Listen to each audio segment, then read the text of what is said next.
Cuộc sống mà, vui thì nói nhiều một chút, buồn thì im lặng. Còn không được tôn trọng thì cứ lặng lẽ mà rời đi.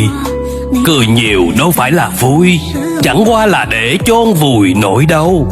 Nụ cười không giống như nhau, có khi lệ chảy, lòng đau vẫn cười. Đừng nhặt những gì đã vỡ, để rồi đứt tay. Đừng nắm những gì đang bay, để rồi vụt mất. Đừng tìm những gì đã mất, để rồi lại đau. Nói về tôi, xin người đừng yêu tôi, cho tình yêu khắc khoải, vì đâu dám hứa hẹn gì.